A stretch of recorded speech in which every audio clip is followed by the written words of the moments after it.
Le Conseil des ministres s'est réuni ce mercredi 1er février 2023 sous la présidence de M. Patrice Talon, président de la République. D'entrée, il a fait observer une minute de silence à la mémoire des personnes décédées dans l'accident de la circulation survenu le dimanche 29 janvier 2023 à Dassazoumé, dans le département des Collines. À l'issue du Conseil, les décisions ci-après ont été prises au titre des mesures normatives.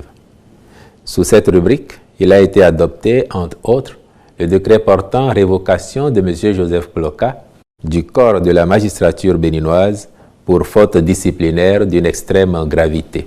Au titre des communications, en point 1, réalisation d'études d'impact environnemental et d'études architecturales dans le cadre de la construction et ou de la réhabilitation de lycées techniques agricoles, d'écoles des métiers, de lycées scientifiques et d'écoles normales supérieures.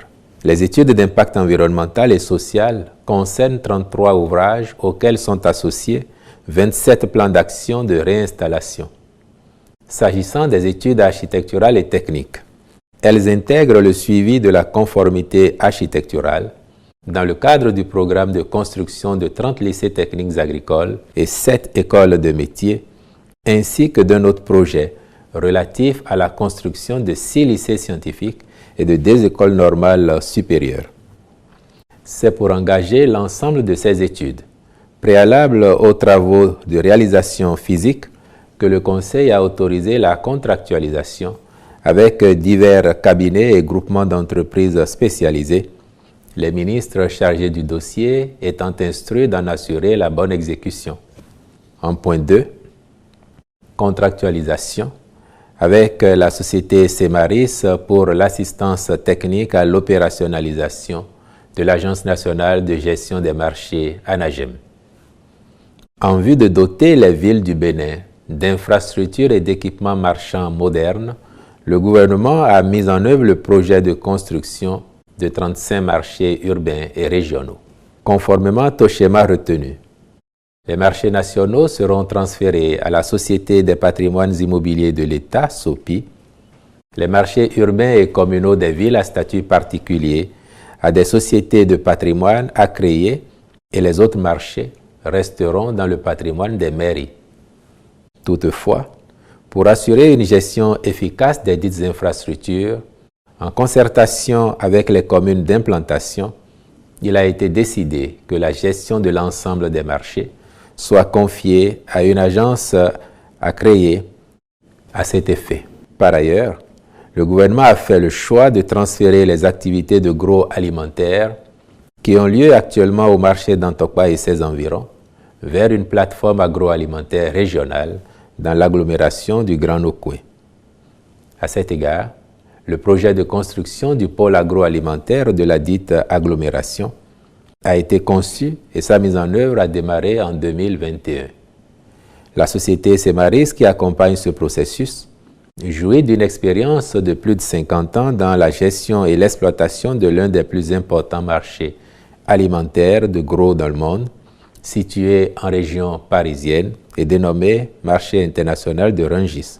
À ce titre, elle a développé une expertise et un savoir-faire unique lui permettant d'offrir l'assistance technique à l'opérationnalisation de l'ANAGEM.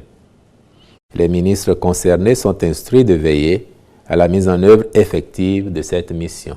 En point 3, compte rendu de l'accident mortel de la circulation survenu à Dassazoumé le dimanche 29 janvier 2023.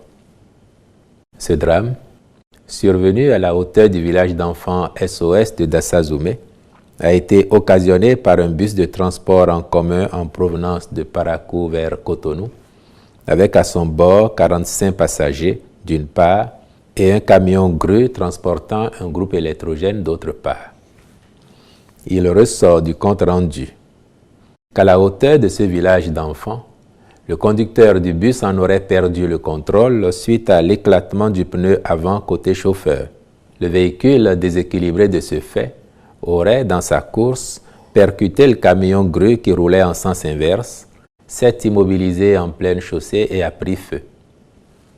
Le camion ainsi percuté, sous l'effet du choc, s'est renversé dans le ravin et a été contaminé par les flammes. Les premiers éléments d'analyse postulent, en considérant le lieu de l'accident, en pleine agglomération, que le bus roulait à vive allure. Il a été par ailleurs signalé que le conducteur de ce bus avait été verbalisé ce même jour à la sortie de Parakou par la police républicaine pour excès de vitesse. Du bilan qui a été fait sur le champ, l'on déplore 20 personnes décédées, dont 19 calcinées, et une en raison de blessures au 3e degré. D'un autre côté, 24 personnes sont victimes de blessures de gravité variable. D'importants dégâts matériels ont été relevés par ailleurs. Face à cette situation tragique, la prompte réaction du gouvernement a permis de prendre en charge les rescapés de l'accident et de leur prodiguer les soins d'urgence appropriés à l'hôpital de zone de Dassazoumé. Les cas les plus graves ont été immédiatement transférés vers les unités de traitement des brûlés et de réanimation à Cotonou et à Abomey-Calavi pour une meilleure couverture en soins entièrement à la charge de l'État. De même, 3 cellules de crise ont été mises en place respectivement à Cotonou, Parakou et Dassazoumé, au fin d'assister les familles affectées et leur apporter les informations appropriées ainsi qu'un soutien psychologique.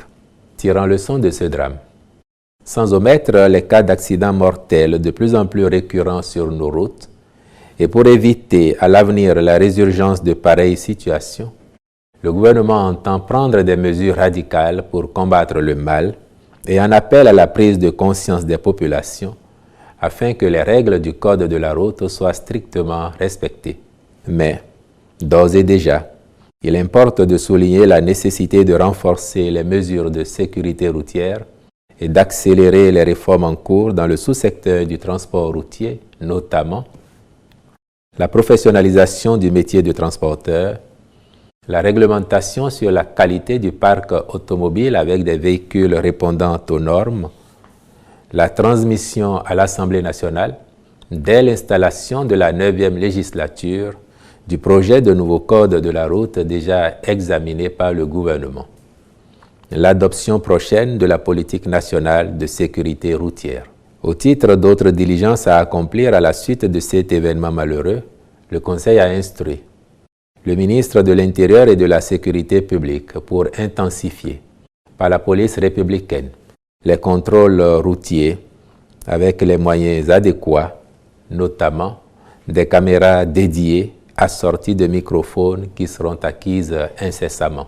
Le garde des Sceaux, ministre de la Justice et de la Législation, pour engager les poursuites appropriées à l'issue des enquêtes en cours. Le ministre de la Santé, en relation avec le ministre chargé de la Justice, aux fins de déterminer, par des tests d'ADN, l'identité des personnes décédées dont les corps sont méconnaissables.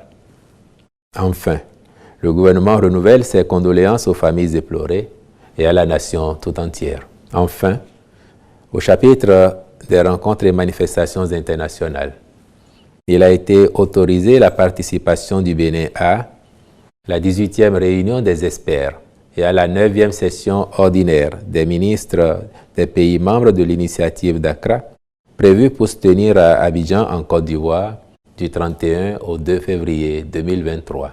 La 44e session ordinaire du Conseil d'administration du Centre régional africain d'administration du travail à Ouagadougou au Burkina Faso du 1er au 3 février 2023, ainsi qu'aux réunions du Conseil d'administration et du Comité exécutif du Partenariat pour les compétences en sciences appliquées, ingénierie et technologie PACET à Kigali au Rwanda du 1er au 3 février 2023.